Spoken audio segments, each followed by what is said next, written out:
Hey, how's it going everybody? BurntBrian here, and today we're going to be taking a look at a slightly sour ale, so come along and catch a buzz with me.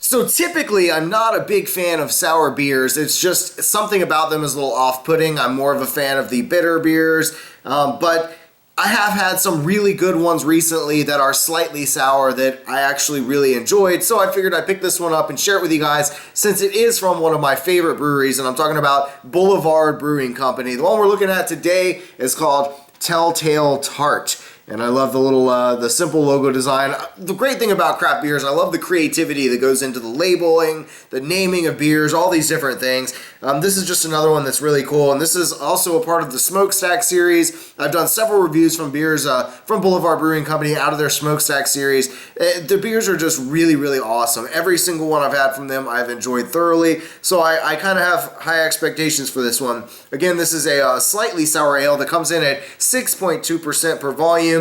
And on the back here it says, deriving its name from Poe's classic tale of madness and murder, Telltale Tart takes a lighthearted approach to the subject of sourness. Subtle acidity is answered by a soft malt character, making this a sour ale that suggests rather than announcing its tartness. And very, very cool. I honestly didn't even get the reference to Edgar Allan Poe's Telltale Heart. And I'm being somebody, I actually wrote poetry a lot. I love poetry in general. And, so Edgar Allan Poe is one of my all-time favorites. So that's just another point scored for this one. Let's go ahead and pop the top. Good carbonation. And let's see what we've got on the pour here. And it's kind of about, actually it's a little darker than I was expecting it to be. I honestly thought that it might be a little bit lighter of a beer, but it does have, again, a nice dark character that's a lot like some of the IPAs I've had. Very nice, again. It does look like it is pretty heavily filtered because you don't see any particles at all in there. And really, I don't have anything at all on the aroma. Maybe my nose is just broken. I'm not smelling anything at all. So, alright, let me go ahead and taste it then. Right away, I taste it though. Nice. There is a strong tartness to it, that's for sure. But I am trying to sort of grow my palate and appreciate tart beers a little bit more. This one is kind of a punch you in the face kind of tart taste to it. It's not something that I would drink on a regular basis. Just right away I can tell from the first sip. But it is something that I might enjoy from time to time, like on a special occasion. It does make your lips all kind of, pucker up as soon as you take a sip.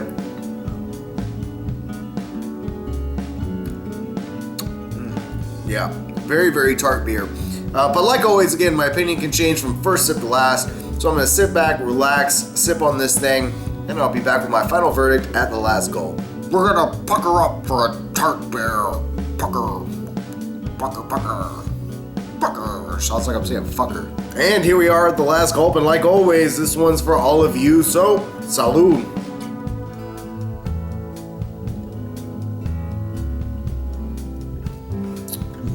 Okay, so again, I'm not a huge fan of tart beers. This one really, it's okay. As far as tart beers go, it's one that I actually kind of enjoy, but in general, tart beers are just sour beers are not something that I want to drink on a regular basis if I'm going to have several beers in one night. However, because I do like exploring different kinds of craft beers and stuff, it is kind of nice to have this kind of change of taste, different kind of outlook on things when I'm trying several different beers in one night. If I'm gonna have an IPA, a stout, whatnot, all back to back, it's kind of cool to throw this in there and have a little bit of a different flavor. So it is really nice in that aspect, but again, this isn't something that I would drink on a regular basis. Now, if you're a fan of tart and sour beers, then this is definitely one you're going to enjoy, and I highly recommend you guys go and check it out. As for me, it's probably not one that I'm going to go out and look for and try again later. So anyway, I hope you guys enjoyed the video. Don't forget to like, subscribe, and comment. Let me know what you guys think down below. I always love hearing from all of you. And as always, stay toasty, my friends.